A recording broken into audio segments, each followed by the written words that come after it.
네, 안녕하세요. 저는 국회 정무위원회 소속 민병덕 국회의원입니다.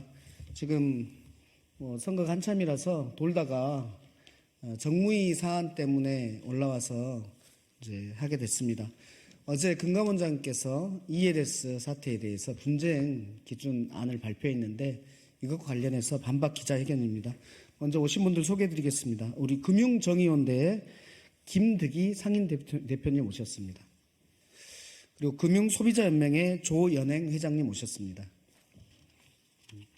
급하게 준비하느라고요. 저하고 박성준 의원이 두 명이서 연맹에서 한다는 말씀을 드립니다. 네, 국민 여러분 안녕하십니까? 국회 정무위원회 소속 안양시 동안구 갑 국회의원 민병덕입니다. 30일도 안 남은 총선을 대비하느라 안양 곳곳에서 시민들을 만나고 있습니다.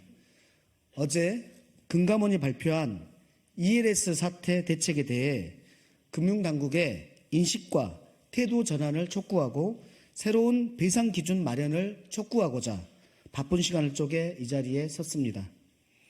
우선 금융당국을 담당하는 정무위원회 국회의원으로서 금융소비자와 국민께 이번 사태에 대해 매우 죄송하고 책임감을 느낍니다.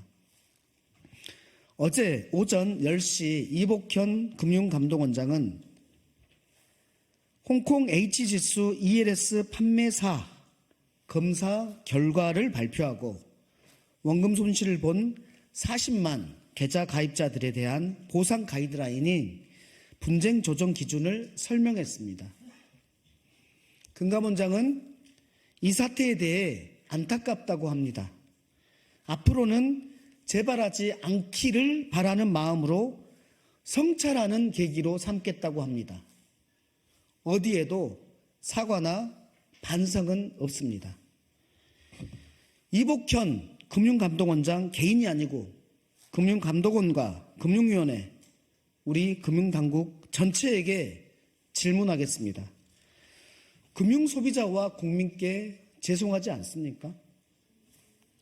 최근 5년 이내에 미스터리 쇼핑 방식의 암행점검, 정기, 비정기 검사에서 ELS 판매에 대한 문제점을 발견하고 조치하셨습니까? 금융사의 불안전 판매와 불법적 영업 관행을 감시하고 개선했습니까? 아니면 앞으로 그렇게 할 자신과 능력이 지금 있습니까? 몇십 년 동안 키코, DLF, 라임 옵티머스, 그리고 이번 ELS 사태까지 금융당국의 대책은 제도를 개선하겠다는 말뿐입니다.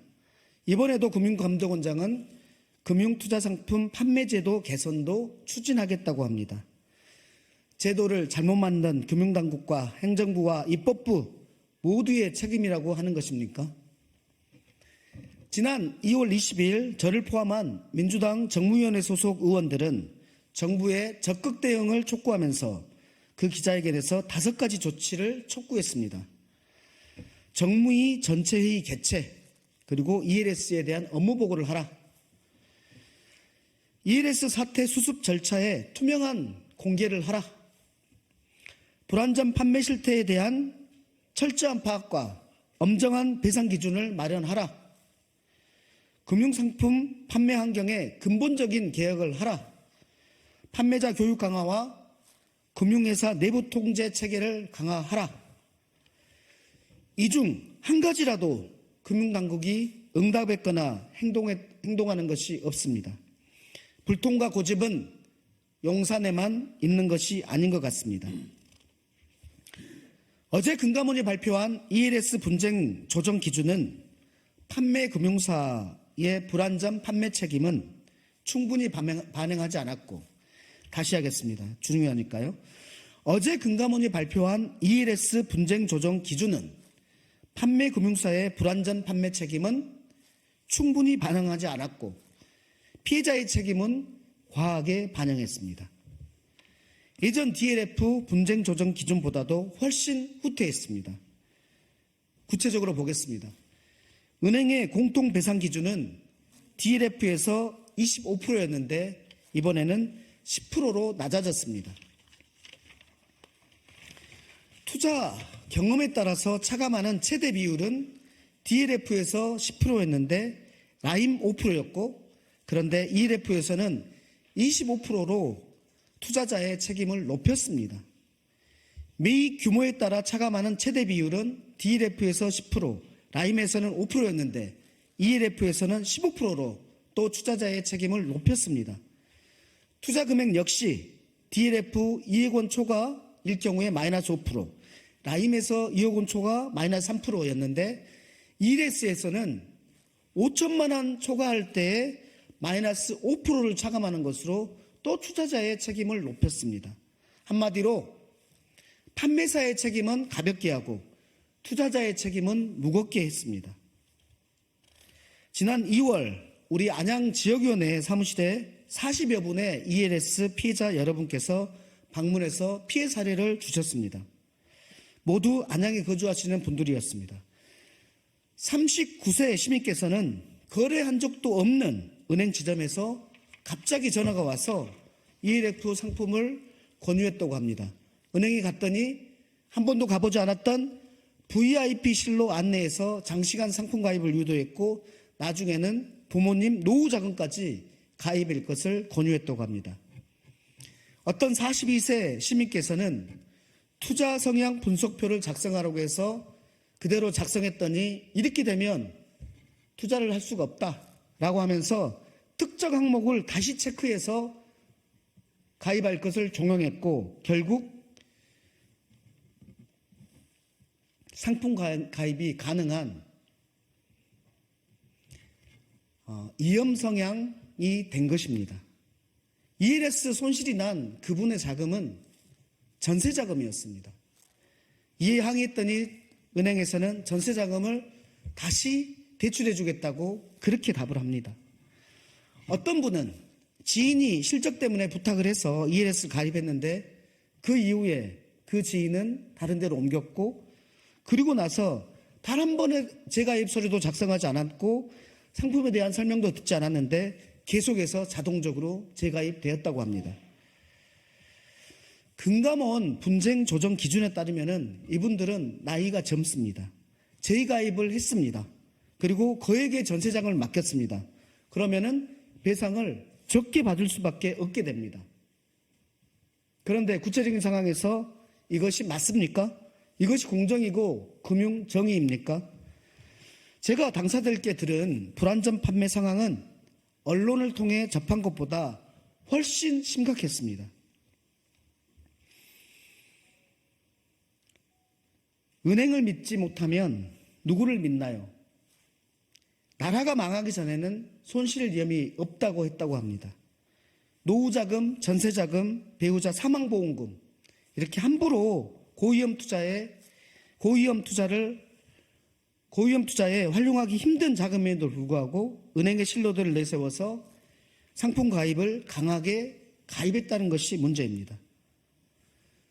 저희들은 배상 기준을 금융 소비자, 금융 피해자 입장에서 다시 만들 것을 강력히 촉구합니다. 마지막으로 ELS 불안전 판매로 얻은 은행의 수수료 이익, KPI 등에 따른 판매 보너스 이에 대해서 제가 금융당국에 질의서를 넣습니다. 그러나 한참이 지났는데 불구하고 아직 답이 없습니다. 누군가의 손해가 누군가에게는 막대한 이익이 되었습니다. 우리 국민과 정치가 이제는 나서야 됩니다. 우리 금융당국과 금융기관의 업무 관행을 개혁하고 감시기관과 이익집단 사이에서의 자리 바꿔 갖기 그리고 짬짬이와 봐주기 같은 금융악습 타파에 앞장서겠습니다. 국회의원 민병덕과 박성준 그리고 금융정의연대 김덕희 상임대표 금융소비자연맹 조현행 회장입니다. 다음은 금융정의연대의 김덕희 상임대표의 간단한 말씀이 있겠습니다. 예, 금융정의연대 김덕희라고 합니다. 우리 민병덕 의원님께서 여러 가지 안들을 발표를 해주셨는데 분석한 중에서 저는 은행 편이라는 이유를 금감원의 발표는 은행 편이었다. 그리고 사적 화해를 유도하기 위해서 금액을 내쳤다. 이런 것들에 대해서 좀 구체적 사례를 말씀을 드리겠습니다. 아까 의원님 라임 때는 DLF 때는 2억이었는데 마이너스가부터 시작을 했는데 지금은 5천부터 시작을 합니다. 그리고 투자 금액에 대한 감산 효과가 발표 자료에는 2에서 25로 나와 있는데 예시 자료에 들어가면 5천만 원 이하부터는 5%, 5천만 원 이하는 빵으로 나와 있습니다. 즉 금감원이 자율기 배상 기준안을 발표할 때 표에 있는 최저가 2%라는 것은 예시 자료에는 없다는 겁니다. 얼마나 졸속적으로 이 예시안을 만들었다는 게 증거 중에 하나입니다. 최소한 5천부터 3천은 2%다. 이런 기준이 있었어야 되는데도 불구하고 표시에는 2%부터 최저로 되어 있는데 예시에는 5%부터 시작하는 걸로 되어 있습니다. 그리고 또 하나 5천에서 2억으로 낮춘 이유는 대다수 ELS 피해자들의 금액이라고 저희들은 추정하고 있습니다. 그러니까 2억 이상으로부터 마이너스를 하게 된다면 오히려 구제받을 수 있는 분들 1억이만 하더라도 5%면 500만 원입니다. 그럼에도 불구하고 이 5%, 그러니까 2억을 허들을 5천만 원까지 낮춘 것은 은행이 사적 화해를 수용할 수 있는 범위, 피해를 배상 금액을 줄이기 위한 게 아닌가 저희들은 강력하게 의심하고 있습니다. 그다음 공통배상 비율을 25에서 10으로 낮췄다고 의원님 말씀해 주셨는데 그 25 중에 5%는 고위험 상품에 대한 기준이었습니다. 그러니까 고위험 상품이었기 때문에 무조건 5%를 배상했는데 ELS는 고위험 상품에도 불구하고 그 5%는 사라지고 없습니다. 오히려 저희들은 2019년도에 재허용 조건으로 재판매 허용하는 조건으로 은행이 ELS 판매를 허가를 받았는데 그 제조건을 지키지 않는 게 이번 금감원 조사에서 드러났는데도 불구하고 오히려 공통배상 기준을 가중시키지 않고 25에서 10으로 낮춘 거에 대해서는 은행 편들었다. 사적 화해를 유도하기 위한 증거라 저는 그렇게 봅니다. 금감원은요. 징계 사유에 처음보다 두 번째 징계 사유가 발생하면 무조건 가중해서 징계하게 되어 있습니다. 그 예를 든다 하더라도 동일한 사안인데도 불구하고 가중하지 않고 공통배상 비율을 낮춘 점은 사적 화해를 통해서 은행들이 사적 화해를 수용할 수 있게 만든 증거라고 저희들은 의심하고 있습니다. 그렇기 때문에 민명덕 의원님이 말씀하신 것처럼 기준은 다시 잡아야 됩니다. 오히려 가중해서 배상 기준 만들고 좀 더 세분화시켜야 됩니다. 피해자들한테 전화가 오는데요. 저도 계산이 안 됩니다. 몇 프로가 자기가 예상될 수 있을지 최저로 계산을 해달라고 하는데도 최저 계산이 안 됩니다. 그러니까 수험생인 피해자인 수험생으로 가정했을 때 시험을 치고 정답을 모르면서 채점을 하고 있습니다. 그런데 은행은 정보를 다 봐줘가지고 얼마인지 유리하게 지금 시뮬레이션 들어간 겁니다. 이 정보 비대칭이 있기 때문에 저는 좀 더 세분화된 항목에 대한 배상 기준을 공개해야 된다. 다음에 기준을 마련할 때라도 공개해야 된다. 이렇게 생각합니다. 이상입니다.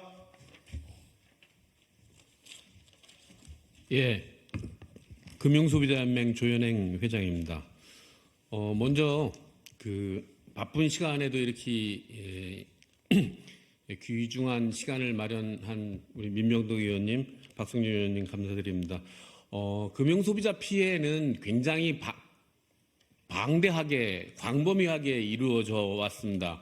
그런데 이번 그 홍콩 ELS 사태에 대한 금감원 태도는 이게 금감원이 할 일이 이러한 일이 사전에 발생되지 않도록 해야 되는 일인데 그것을 사후 미봉책으로 분쟁 조정을 하는 것으로 끝내려고 하는 것이 상당히 안타까운 점입니다. 금융소비자법이 제정되기 이전에 키코 사태라든지 여러 가지 금융 대형 사태가 일어났을 때 금감원이 하는 얘기는 금수법만 제정되면은 금융소비자 보호는 완벽할 것이다라고 했는데 금수법이 시행된 이후에도 엄청난 이러한 금융 사태가 일어나는 것은 금융감독원이 제 역할을 제 할 일을 하지 않는 것이다 이렇게 판단됩니다.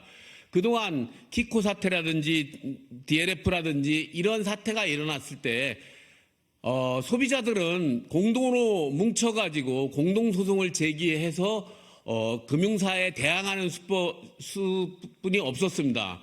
그때 금융감독원은 적극적으로 피해자를 도와주는 것도 아니고 분쟁 조정을 아니고 법원에 가서 해결하라고 등을 떠밀어 가지고 소비자들이 할 수 없이 법정에서 2년, 3년, 4년 최대한은 6, 7년간 대법까지 소송을 해가지고 지쳐서 나가 떨어지는 그런 형국이 되었었습니다. 이제 소비자들은 그런 금융소비자법이 제정되어서 그런 억울한 점은 없겠다 했지만 역시 금융소비자법이 제정됐지만은 똑같은 사태가 되풀이되고 있습니다. 이것은 금감원의 직무유기입니다. 금감원이 금융소비자보호법만 만들어주면은 소비자 보호를 완벽할 것으로 장담을 했지만은 그 행태는 금소법 제정 이후에도 똑같이 진행되고 있습니다. 이번 홍콩 ELS 판매 부실은 완전한 불완전 판매입니다. 불완전 판매에 해당되는 것은 설명 의무 위반, 그 다음에 적합성의 원칙의 위반, 부당권유 등 모든 것이 들어가 있기 때문에 이렇게 차감해가지고 10% 20% 해가지고 겨우 짜맞추시기로 미봉책으로 보상을 해주는 것이 아니라 금융회사의 책임을 완벽히 물어가지고 100% 전액 보상, 부실 판매, 허위 설명 의무 위반, 부당권유가 있다면은 100% 보상을 해줘야 되지 않나 생각을 합니다. 그래서 이번 분쟁 조정 기준은 상당히 미흡하지만은 그것이 아니라 금융사의 과실이 인정된 경우 100% 보상해주는 금소법을 적용해야 되지 않나 생각됩니다. 이상입니다. 네, 감사합니다.